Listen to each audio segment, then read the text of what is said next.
would much rather not be going home tonight. Be able to remain and listen to our brother Andrew Woolsey. I've always received a blessing from his ministry every time I've listened in the past to his preaching. I'm sure you will as well. But sometimes what you want to do and what you must do clash. And it's right, I suppose, and I go back to my people for tomorrow. But it's been a blessing to be with you all, and I pray that you'll have a great rest of the weekend and on the Monday together. We're going to turn to the book of Esther tonight. Esther chapter 3. Esther 3, 1 to 11, and then the first 3 verses of Esther 4, although I'm going to try and summarise the message or the story of this book. The book of Esther chapter 3.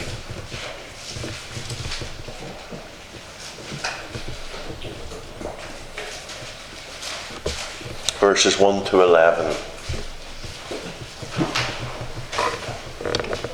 After these things did King Ahasuerus promote Haman, the son of Hammedatha the Agagite, and advanced him, and set his seat above all the princes that were with him. And all the king's servants that were in the king's gate bowed and reverenced Haman, for the king had so commanded concerning him. But Mordecai bowed not, nor did him reverence. Then the king's servants which were in the king's gate said unto Mordecai, Why transgressest thou the king's commandment? Now it came to pass, when they spake daily unto him, and he hearkened not unto them, that they told Haman to see whether Mordecai's matters would stand. For he had told them that he was a Jew. And when Haman saw that Mordecai bowed not, nor did him reverence, then was Haman full of wrath. And he thought scorn to lay hands on Mordecai alone, for they had showed him the people of Mordecai, wherefore Haman sought to destroy all the Jews that were throughout the whole kingdom of Ahasuerus, even the people of Mordecai. In the first month, that is the month Nisan, in the 12th year of King Ahasuerus, they cast pur, that is the lot, before Haman from day to day and month to month, to the 12th month, that is the month of Adar. And Haman said unto King Ahasuerus, There is a certain people scattered abroad and dispersed among the people in all the provinces of thy kingdom, and their laws are diverse from all people, neither keep they the king's laws, therefore it is not for the king's profit to suffer them. If it please the king, let it be written that they may be destroyed, and I will pay 10,000 talents of silver to the hands of those that have charge of the business, to bring it into the king's treasuries. And the king took his ring from his hand and gave it unto Haman, the son of Hammedatha the Agagite, the Jews' enemy. And the king said to Haman, The silver is given to thee, the people also to do with them as seemeth good to thee. Chapter 4, verse 1 to 3. When Mordecai perceived all that was done, Mordecai rent his clothes and put on sackcloth with ashes, and went out into the midst of the city and cried with a loud and bitter cry, and came even before the king's gate, for none might enter into the king's gate clothed with sackcloth. And in every province whithersoever the king's commandment and his decree came, there was great mourning among the Jews, and fasting and weeping and wailing, and many lay in sackcloth and ashes. We'll end there. Amen. God will bless his inspired word. Tonight, all I want to do is tell you the story of this book, because the story of this book is the message of this book, and is a message concerning the providence of God, concerning the most powerful nation in the world in this day, in biblical times, but concerning nations. But to do this, we have to look at a little bit of background to the book of Esther.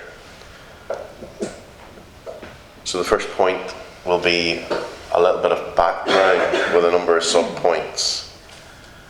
Firstly, the time. The time that these events took place was between 485 and 465 BC. Now you can fit that into your biblical timeline of events in the Old Testament. If you remember, roughly, Abraham 2000 BC, Moses roughly 1500, King David 1000, 722 was the exile or the destruction of Israel, the northern kingdom, and 698 was the exile of Judah and Jerusalem, those people to Babylon. So 485 to 465 BC, many of the Jews at this time, in the days of Mordecai and Esther, had returned from the exile to Babylon 20 or 30 years ago. Ezra had already built the house of God in Jerusalem in 515 BC, and it's now 20 years after the temple has been rebuilt. There are still a majority of Jews remaining in what is now called the Persian Empire, because the Persian Empire took over the Babylonian Empire. The majority of Jews remained in the Persian Empire. Proportionally, not many of them came home. That's the time. The place is then, therefore, the Persian Empire. A few generations of Jews had grown up here. They'd been born there. It was all they'd ever known. It was their home. They didn't want to go back to a country with a faltering economy and all the hard work of rebuilding the walls and the constant threat of enemy attack. They were an accepted part of the Persian Empire, which was the world's superpower at this time. And these Jews were accepted as such. And the events in the book of Esther take place in this Persian Empire, but they take place specifically in the city of Susa, which is in modern-day Iran. Susa was one of the three capital cities of the Persian Empire, and the city of Susa was known as the king's winter residence. The citadel, or the palace where the king lived, it's called that in chapter 1 and verse 5, the palace or citadel in Susa was built on an acropolis. It was a fortification, and the palace was 120 feet above the level of the rest of the city. So it sat away up from the city, towered above it. Now on a map for where Susa would be, you go to the tip of the Persian Gulf, right up to the top of it, and then you go northwest inland for about 100 miles. That's roughly where it is. The Persian Empire is vast. 127 provinces that stretch from Ethiopia to India. And each province is ruled by a local satrap who is accountable and reports to the king of the empire, who is the absolute monarch. So that's the place, the time and the place, and the people. The people involved in this story. There's this king that's called Ahasuerus. Now it's reckoned that he is really, that's the biblical name the Bible calls him, but he was also, we know him from history as Xerxes. And he reigned from 485 BC to 465 BC. And historians describe this king as a person who was reckless, sensual, cruel and capricious. It was this king, Xerxes or Ahasuerus, that led the war of Persia against the Greeks. And he expanded the Persian Empire to its biggest so far, the greatest expansion yet. It was this king that we read of in the book of Esther that led the 500,000 Persians against the 300 Spartans at the pass of Thermopylae in 480 BC, where the Spartans held off these Persians for 2.5 or 3 days. That's the king Ahasuerus or Xerxes. Then you have Haman. Haman is a cruel man. He has just been promoted in the passage I read to be the prime minister, the second in command to the king in this empire. He's an Agite according to chapter 3 verse 1, which means he is connected to Agag, the king of the Amalekites, who are the arch enemies of Israel. Another character in the story is this girl called Esther. Esther's a Jewish girl who lost both her parents, and Mordecai, her cousin, looked after her. He took her in and looked after her as if she was his own daughter, according to chapter 2 and verse 7. Esther is startlingly beautiful, and she was to become the queen in 479 BC, although it wasn't her choice. It wasn't by choice. And then there's the man Mordecai, which I want to emphasize mostly, but we're going to look at him in the next point. But that's the setting. The time, 485 to 465 BC. The place, Persia, and the city of Susa, and the people, the king, Ahasuerus, the prime minister, Haman, and the Jewish girl who became Queen Esther. Now, second point. The man Mordecai. What do we know about him? We know about him from this text. He's a believing Jew with a good job. He worked in the palace or the citadel up above the city. He worked in the king's court, and it's said repeatedly often of him, he's found in the gate. The gate. It says that in chapter 2, 21, 3, 2, 5, 9, 13, 6, 10, and 12. We find him at the king's gate. The study Bible says he is some type of Persian official.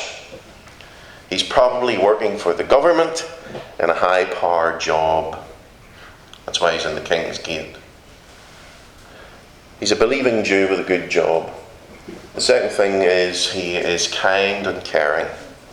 He took this young girl, Esther, under his care, and he looks after her as his own daughter, chapter 2, 6 and 7.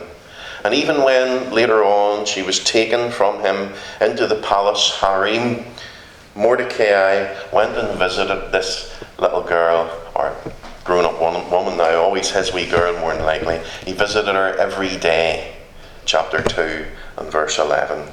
He obviously, by these actions, is a kind, caring man.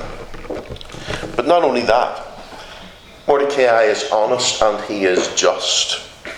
He's not a rebel. He's not a rebel living in Persia. Because the Bible tells us in chapter 2, 21 to 23, that when Bigthan and Teresh, who were the king's guards, who guarded the threshold, which means they guarded the door to the throne room, when they made a plan to murder the king of Persia, Mordecai found out, and he told Esther, who then told the king. And the king investigated the situation, and the two soldiers, the two guards, were executed.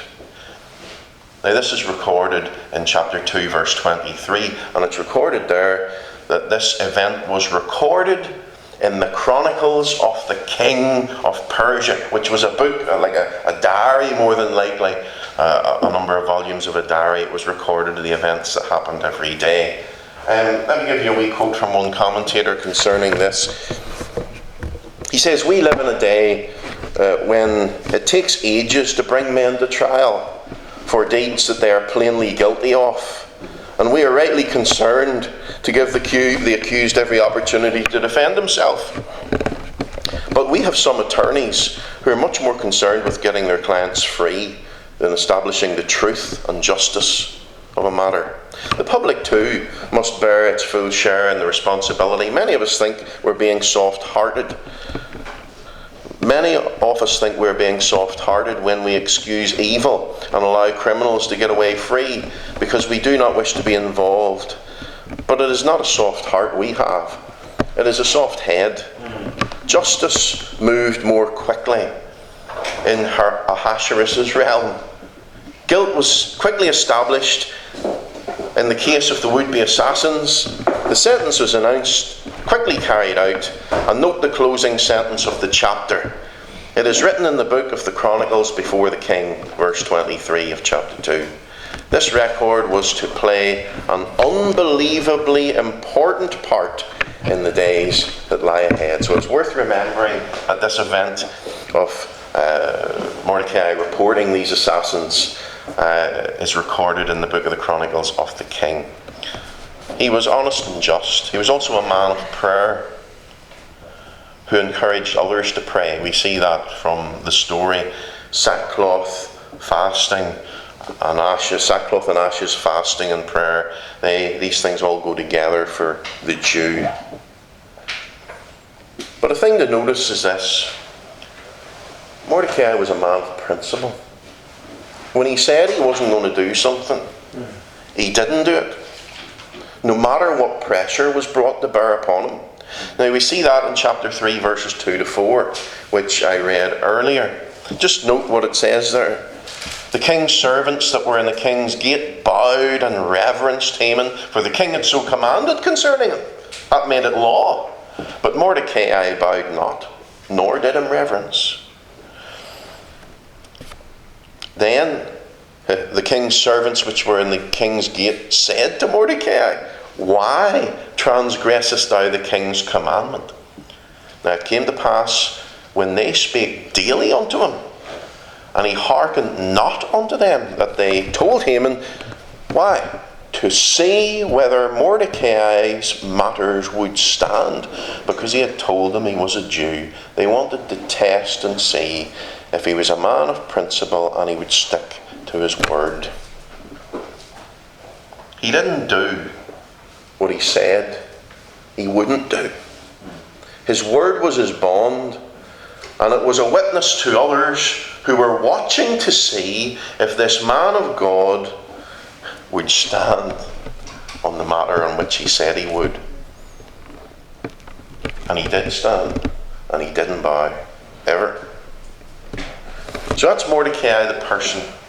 A faithful Jew, a palace official, kind and caring, honest and just, a man of prayer and a man of his word. He stuck to what he said. Thirdly, the problem. The problem we see arising in verses 5 and 6 of chapter 3. When Haman saw that Mordecai bowed not nor did him reverence, then was Haman full of wrath. And he thought scorn to lay hands on Mordecai alone, for they had showed him the people of Mordecai, wherefore Haman sought to destroy all the Jews that were throughout the kingdom. The problem was evil Haman, in his fury and hatred and human pride, because one man wouldn't bow to him. It wasn't enough for him to punish one man.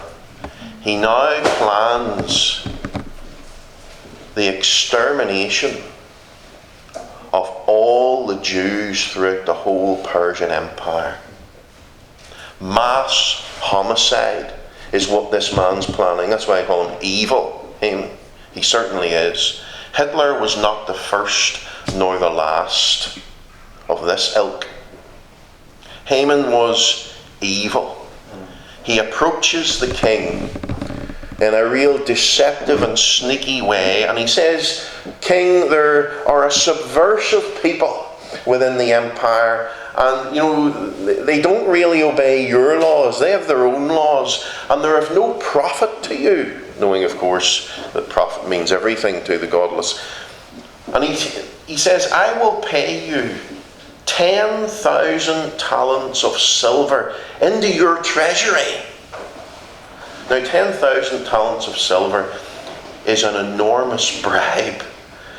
That is calculated to be about 2/3 of the annual revenue of the entire Persian Empire, of a bribe that Haman is offering the king as a one-off into the treasury. And I'm going to put it into the king's treasury if you give me authority to have all the Jews exterminated. And the king said, okay, which simply is recorded to us. He gives the Prime Minister his ring with which to stamp the seal upon the letters and the laws that this man will make. The problem is basically this. An evil man in power, and because of his hatred, wickedness and human pride, he draws up evil legislation against the people of God. That is the problem in this book. An evil man in power drawing up wicked legislation against God's people. That's what this book's about here, or part of what it's about. And that's what Haman did in the corridors of power, in the world superpower in his day. So I've set out for you the background, the time, the place, the people involved. The man Mordecai, he's a good man, kind, honest, just, a man of prayer, and a man of his word. And the problem was Haman, this evil man, and his evil legislation planning the mass murder and oppression of the children of God. Fourthly, what happened? This is great. This is the bit I love. What happened in all this? This is where we see God's providence and the whole timing of things. Chapter 4, verses 1 and 2. When Mordecai perceived all that was done, he rent his clothes, put on sackcloth with ashes, went out in the midst of the city and cried with a loud and bitter cry. And he came before the king's gate, but he wasn't allowed in, because you're not allowed in sackcloth and ashes. In this time, when evil politicians were passing wicked legislation, Mordecai, the man of God, is weeping and praying for the people of God. And that's where it starts. It always starts there. That's the first thing that is done when the wicked in the corridors of power draw up evil legislation against the church. Then, but it begins there, but it doesn't end there.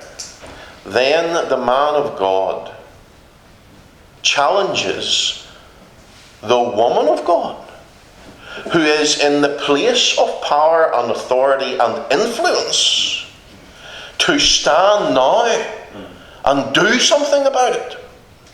Chapter 4, 6 to 8.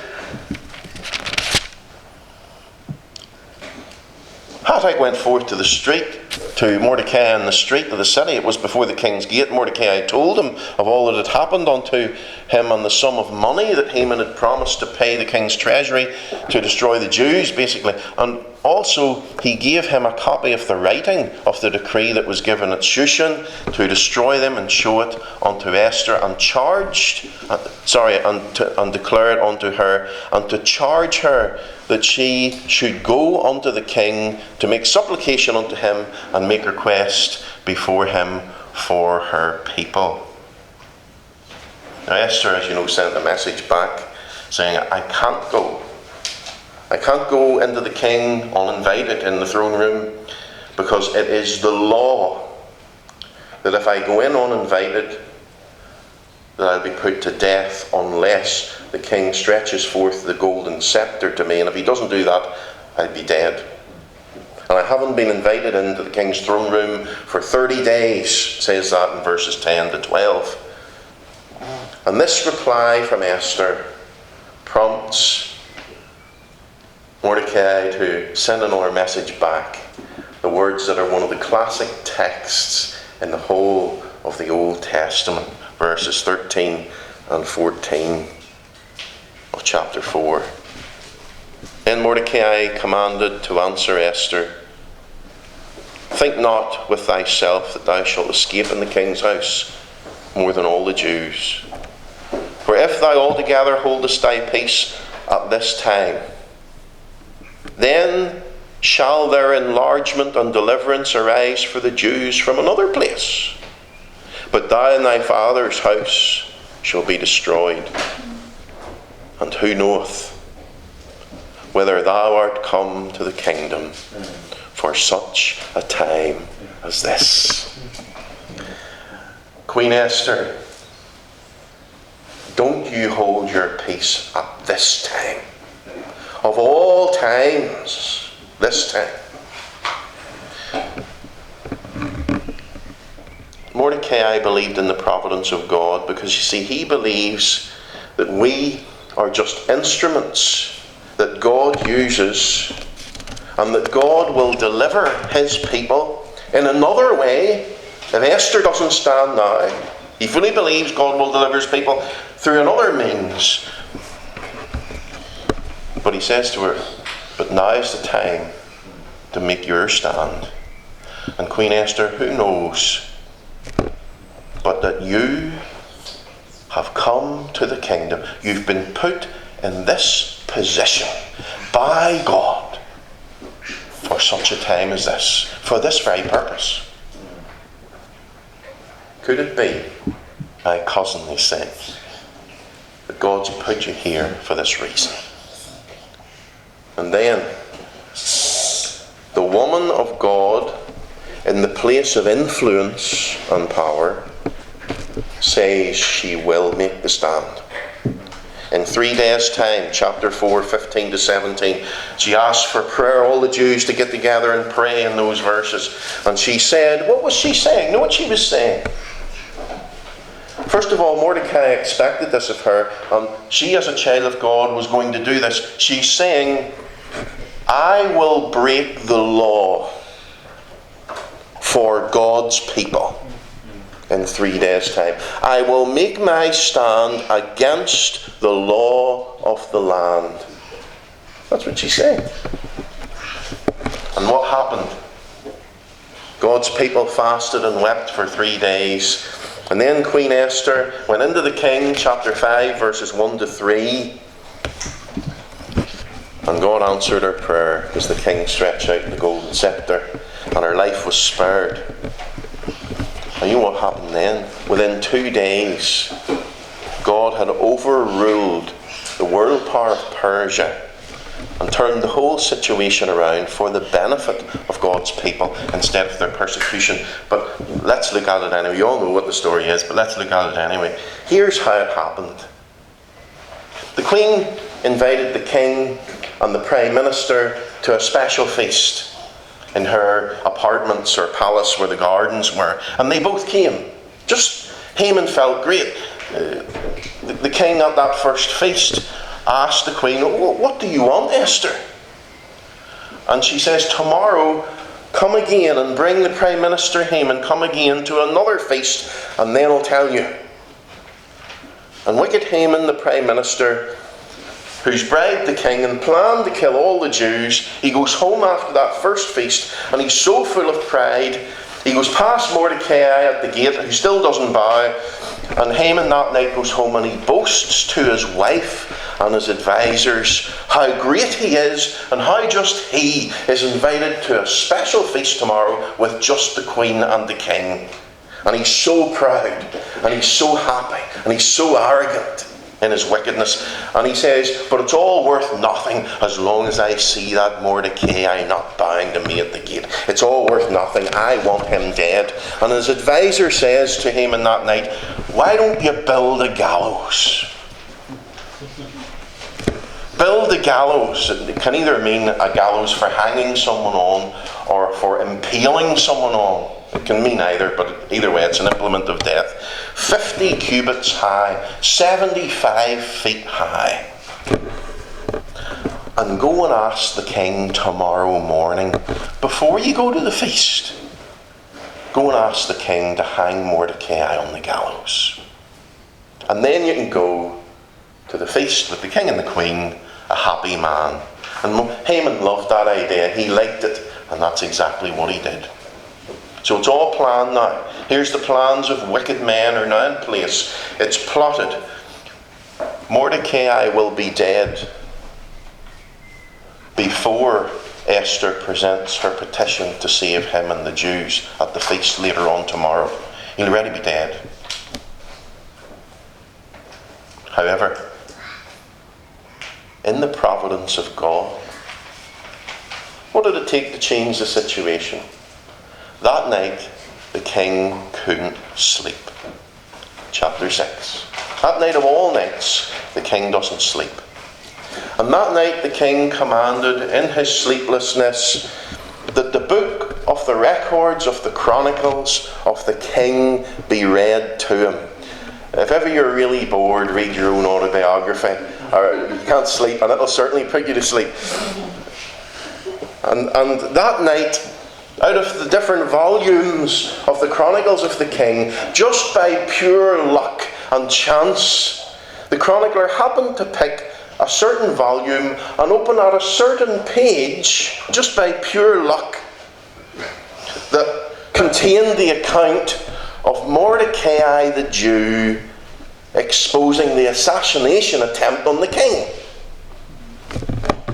And the king asks, what honour was done to Mordecai the Jew for that deed? And the chronicler says, well, nothing. He received no reward. And the king then says, who's in my court now? Haman's there. He's come early to ask for the execution of Mordecai on his gallows. That's why he's there. He's come early to the king's court. And the king says, have Haman come in.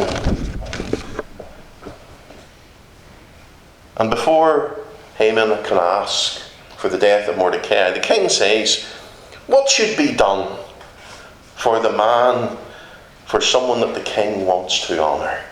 Haman in his pride thinks, he's talking about me. And he says, that's chapter 6, verse 6. He says, what should be done is you should put a royal crown on the head of the man that the king wants to honour. Clothe him in a royal robe. Put him on the king's horse. And have some great dignitary lead the horse all the way around the city, proclaiming, this is the man that the king wants to honour.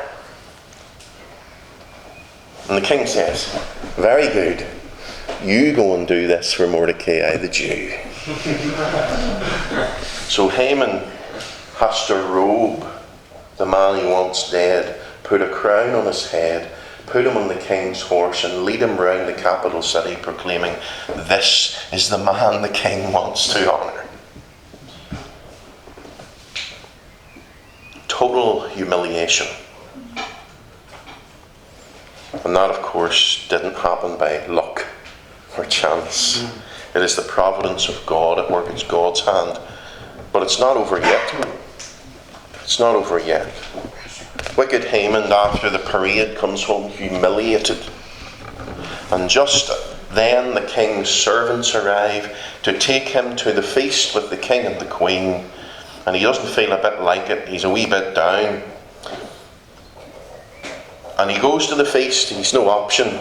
And the king and the queen and him are sitting around the table, and it's called a feast of wine. And it all gets dramatically worse at the feast of wine. Because at that feast, I'm paraphrasing, but this is what the Bible says, the queen tells the king that she's a Jew. She tells the king what she wants. And she says that me and my people have been sold to be destroyed by an evil man. Chapter 7, verse 4. And the king said, who is he who has dared to do this? And the queen points over the table and says, him, Haman, Prime Minister. I'm sure he near choked on his wine. And the king, it says in the word of God, arose from the table in his wrath and fury, and he opened the balcony doors and went out for a stomp round the garden while he's thinking of what he's going to do with his Prime Minister. Haman stays inside to beg for his life with the queen, chapter 7, verse 7. And now here's Providence, verse 8 of chapter 7. Then the king returned out of the palace garden into the palace of the banquet of wine, and Haman was fallen. That means as the king came through the door, Haman tripped upon the bed whereon Esther was. And then said the king, will he force the queen also before me in the house? And the word went out from the king's mouth, and they covered Haman's face. At the key moment, the king comes in, Haman trips and falls on top of the queen, and the king thinks he's attacking her in front of my very eyes. And from that moment, the evil prime minister's fate is sealed. They put a bag on his head, they cover his face, and he's marched out by the soldiers. And the king hears of the gallows 75 feet high that Haman has made for Mordecai, and he commands that Haman be hung on his own gallows. And Mordecai, the Jew, gets the prime minister's job, and the Jews are saved. So you see God's hand of providence, not only in these events, but in the absolutely perfect timing of all of these events. God worked Haman's evil plans for the good of his own people. The scriptures are marvellous in this. It says in the Psalm 7 and verse 15, he made a pit and digged it, and has fallen into the ditch which he had made. His mischief shall return upon his own head, and his violent dealing shall come down upon his own pate, his own head. This is the God I worship. And he is still the same today. He is no different. What's the message of the book of Esther? Well, it's this. God delivers his people through means. Through Mordecai, the man of God. Through Queen Esther. Through his people in places of influence. And through the fervent prayer of his people. And the message is this. And I've chosen these words very carefully, and I think they're 100% right. It's when men of God challenge God's people in high places of political power to make a stand. And when God's people in high places of political power do make a stand, if necessary, against the law, when it conflicts with God's law, when that happens, and when God's people fervently pray, then God turns evil legislation for the good of his people. That's the message. When men of God challenge God's people in places of political power to make a stand, if necessary, against the law of the land, if it contradicts the law of God, and God's people fervently pray and weep, that then God turns evil legislation right around for the benefit of his people. And the application is obvious, isn't it?